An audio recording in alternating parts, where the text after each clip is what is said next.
Assalamualaikum warahmatullahi wabarakatuh. Yang kami hormati Bapak Muhammad Durar An-Nasih selaku dosen pengampu mata kuliah konsep dasar PKN serta teman-teman semuanya. Perkenalkan, nama saya Wafalhana. Kemudian nanti juga ada teman saya yaitu Alvinaya dan Rahmatika. Pada kali ini kami membahas bab mengenai makna menjaga persatuan bangsa dan keutuhan NKRI. Kemudian pada bab ini nanti kita akan membahas tentang memaknai arti Bhinneka Tunggal Ika, kemudian pentingnya keutuhan NKRI, memaknai arti Sumpah Pemuda, kemudian menangkal paham radikalisme dan transaksional dalam bernegara. Baik, langsung saja pada materi yang pertama, yaitu tentang arti penting Bhinneka Tunggal Ika. Bhinneka Tunggal Ika adalah semboyan berbahasa Jawa kuno yang terdiri dari dua kata majemuk tunggal, yaitu Bhinneka dan Ika, serta tunggal dan ika. Setelah menjadi semboyan pada lambang negara Indonesia, maka kalimat itu bukan saja menggambarkan kenyataan objektif dalam lapangan agama saja, tetapi Bhinneka Tunggal Ika menggambarkan berbagai kenyataan dan keberadaan bangsa Indonesia yang pluralitas ini, baik dari segi agama, suku bangsa, bahasa, adat istiadat, tempat tinggal, dan sebagainya. Kemudian Indonesia merupakan negara kesatuan yang penuh dengan keanekaragaman, yang terdiri atas beraneka ragam budaya, bahasa daerah, ras, suku bangsa, agama, dan kepercayaan, serta lain-lain. Namun, Indonesia mampu mempersatukan berbagai keragaman itu sesuai dengan semboyan bangsa Indonesia, yaitu Bhinneka Tunggal Ika, yang artinya berbeda-beda tetapi tetap satu jua. Kemudian ada arti dan makna dari Bhinneka Tunggal Ika. Yang pertama itu ada keberagaman yang bersatu, kemudian yang kedua toleransi dan saling menghormati, yang ketiga persatuan dalam perbedaan, dan yang keempat kekayaan budaya dan keunikan.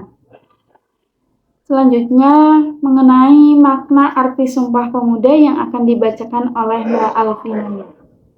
Selanjutnya ada memaknai arti Sumpah Pemuda. Sumpah Pemuda adalah gagasan yang dibawa oleh para pemuda-pemudi di tengah masa penjajahan Belanda. Sumpah Pemuda mengingatkan kita semua bahwa Indonesia ini adalah milik kita bersama. Tidak peduli dari kalangan agama atau suku manapun atau dari kalangan politik yang bagaimanapun. Sumpah Pemuda telah mengikrarkan bahwa kita adalah satu bangsa, satu bahasa.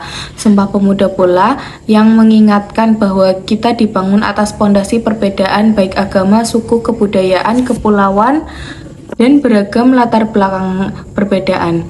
Sumpah Pemuda adalah sebuah idealisme nasionalis yang harusnya dipahami maknanya. Untuk itu, Sumpah Pemuda bisa dimanfaatkan di masa sekarang untuk membangkitkan kembali semangat nasionalisme kepada para pemuda sehingga dapat ikut berperan dalam membangun bangsa.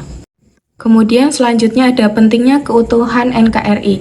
Negara Kesatuan Republik Indonesia adalah negara yang berkedaulatan rakyat dengan berdasarkan kepada ketuhanan yang Maha Esa, kemanusiaan yang adil dan beradab, persatuan Indonesia, dan kerakyatan yang dipimpin oleh hikmat kebijaksanaan dalam permusyawaratan dan perwakilan, serta mewujudkan keadilan sosial bagi seluruh rakyat Indonesia. Negara Kesatuan Republik Indonesia atau NKRI terdapat berbagai macam ciri khas, yaitu kebinekaan suku, kebudayaan, dan agama. Keberagaman tersebut terbentang dari Sabang di barat hingga Merauke di timur, disatukan oleh tekad satu tanah air, satu bangsa, dan satu bahasa persatuan yang dilandaskan pada Pancasila. NKRI merupakan negara kesatuan. Kemudian ada makna Indonesia sebagai kesatuan dapat dijabarkan sebagai berikut. Yang pertama adalah wilayah Indonesia merupakan satu tempat untuk hidup dan milik seluruh bangsa Indonesia. Yang kedua ada wilayah Indonesia merupakan satu kesatuan hukum yang mengabdi pada kepentingan nasional. Yang ketiga ada Pancasila merupakan falsafah bangsa dan negara. Yang keempat ada bangsa Indonesia mempunyai rasa senasib dan sepenanggungan serta mempunyai tekad yang sama untuk mencapai mencapai cita-cita bangsa. Yang terakhir atau nomor 5 yaitu ada bangsa Indonesia merupakan bangsa yang terdiri atas berbagai suku, bahasa, dan kebudayaan. Selanjutnya, menangkal paham radikalisme dan transnasional dalam bernegara. Radikalisme ialah upaya perubahan dengan cara kekerasan, drastis dan ekstrim. Radikalisme yang dimaksudkan dalam penulisan ini adalah gerakan-gerakan keagamaan atau Islam radikal di kalangan mahasiswa yang bercita-cita ingin melakukan perubahan besar dalam politik kenegaraan dengan menggunakan cara-cara kekerasan.